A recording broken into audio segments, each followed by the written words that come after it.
என்னடா மேஜிக் பண்றீங்க? Welcome to Kodaikanal மக்களே.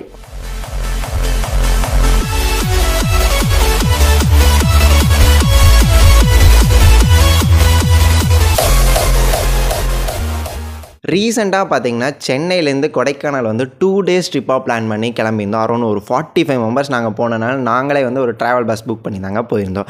பஸ்ஸில் பார்த்தீங்கன்னா நைட்டு செம்மையாக வைப் பண்ணிட்டு நல்லா பாட்டெல்லாம் போட்டு செம்ம டான்ஸ் ஆடி ஒரு செம்ம மெமரிஸாக இருந்துச்சு. அண்ட் ஏர்லி மார்னிங் பார்த்தீங்கன்னா நாங்கள் வந்து கொடைக்கானல் ரீச் ஆகிட்டோம். கொடைக்கானல் கிளைமேட் பார்த்தீங்கன்னா அவ்வளோ ப்ளசண்ட்டாக ரொம்ப வார்மாக வெல்கம் பண்ணியிருந்துச்சு. ஸோ நாங்கள் ரூம் வந்து ப்ரியராகவே புக் பண்ணியிருந்தோம். அரௌண்ட் 45 மெம்பர்ஸ் போகிறதுனால ஒரு 3% ஒன் ரூம்னு சொல்லி புக் பண்ணியிருந்தோம். ரூமு பார்த்தீங்கன்னா டீசெண்டாக இருந்துச்சு. நாம் என்ன ரெஃப்ரெஷ் ஆகிட்டு வெளியே போயிடுறோம். அண்ட் ஈவினிங் வந்து நம்ம ஸ்டே பண்ண போகிறோம். ஸோ ரூம்ஸ்லாம் பக்காவாக இருந்துச்சு. அண்ட் அங்கேயே பார்த்தீங்கன்னா பிரேக்ஃபாஸ்ட்லாம் ப்ரொவைட் பண்ணியிருந்தாங்க. பிரேக்ஃபாஸ்ட் முடிச்சுட்டு லைட்டாக சின்னதாக வாக்கிங் போகிற மாதிரி அப்படியே வெளியே போயிட்டு இருந்தோம். ஸோ செம்ம ஃபாக்காக இருந்துச்சு கிளைமேட்லாம் பார்க்க. அப்படியே வாக்கிங்லாம் முடிச்சுட்டு வரும்போது தான் பார்த்தீங்கன்னா ஒரு அங்கிள் வந்து பதனி விற்றுட்டு இருந்தாங்க. அது நொங்கு பதனி. நான் நொங்கு சாப்பிட்ருக்கேன். இந்த நொங்கு பதனிங்க வந்து நான் சாப்பிட்டதில்லை. பட் மேலே வந்து அவங்க சேல் பண்ணுறாங்காட்டி ஹில் ஸ்டேஷனில் சேல் பண்ண ப்ரைஸ் மட்டும் கொஞ்சம் காஸ்ட்லி, 80 rupees சார்ஜ் பண்ணாங்க. ஸோ டேஸ்ட் எப்படி இருந்துச்சுன்னு பார்த்தீங்கன்னா கொஞ்சம் சுகர் சிரப் மாதிரி இருந்துச்சு அந்த பதனி. பட் ஓகே, காலைல ஒரு ரெஃப்ரெஷிங்காக இருந்துச்சு. நீங்கள் எப்போ கொடைக்கானல் இந்த ஹில் ஸ்பாட்லாம் போனீங்கன்னா பார்த்தீங்கன்னா இந்த வீக்கெண்ட் வந்து கொஞ்சம் அவாய்ட் பண்ணிடுங்க. ஏன்னா எங்கே போனாலும் ரஷ்ஷாக இருக்குது. செம்ம ரஷ்ஷில் நாங்கள் சிக்கிட்டோம். எல்லாம் அவ்வளோ டிராஃபிக்காக இருந்துச்சு. ஃபஸ்ட்டு பார்த்தீங்கன்னா நாங்கள் ஸ்டே பண்ணி இந்த பக்கத்துலேயே பார்த்தீங்கன்னா ஒரு சின்ன சர்ச்சாக இருந்துச்சு. ஃபஸ்ட்டு சர்ச்சுக்கு போயிட்டு ப்ரேயர்லாம் பண்ணிட்டு நெக்ஸ்ட் பிளேஸ் கிளம்பிட்டோம். கிளைமேட் நல்லா இருக்குன்னு சொன்னேன். லைட்டாக ட்ரிஸ்ஸில் இருந்தால் கிளைமேட் சூப்பராக இருந்திருக்கும். ரொம்ப ஹெவி ரெயின் ஆகிடுச்சு. நாங்கள் நெக்ஸ்ட்டு எங்கே போயிருந்தோம்னு பார்த்தீங்கன்னா இந்த சூசைட் பாயிண்ட் போயிருந்தோமா. ஸோ அங்கே செம்ம மழை வந்துருச்சு. வேறு என்ன பண்ணுறது, அப்படியே மலையை ரசிச்சுட்டு கொஞ்சம் நேரம் வெயிட் பண்ணிட்டு அடுத்த ஸ்பாட்டான குணா கேவ் தாங்க போயிருந்தோம். இந்த குணா கேவ்ஸ் வந்து இப்போ வந்து மஞ்சுமல் பாய்ஸில் செம்ம ட்ரெண்டிங் ஆகிடுச்சு. ஸோ எல்லோரும் மஞ்சுமல் பாய்ஸ் படம் பார்த்துட்டு அடுத்ததே இந்த குணா கேவ்ஸ் தாங்க வராங்க. ஸோ இந்த குணா கேவ்ஸ் உள்ள என்ட்ரன்ஸ் போகும்போது செம்ம ஃபாகாக இருக்குது. எல்லாமே உள்ளே வந்து அங்கங்கே நின்று வீடியோஸ் எடுத்துகிட்டு இருக்காங்க.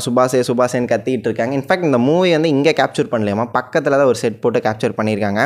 லைக் ரியலாக இதில் இருக்க எல்லாமே அந்த செட்டில் வந்து அப்படியே இது பண்ணி க்ளோன் பண்ணி கேப்சர் பண்ணியிருக்காங்க. ஸோ செம்ம மேட்டராக இருந்துச்சு. ஸோ நாங்களும் போனதுக்கு சுபாஷேன்னு கத்திட்டு நாங்களும் ஒரு வீடியோவில் கேப்சர் பண்ணியிருக்கோம். அந்த வீடியோவில் நான் உங்களுக்கு அட்டாச் பண்ணுற மாதிரிங்க நெக்ஸ்ட் கிளிப்பில்.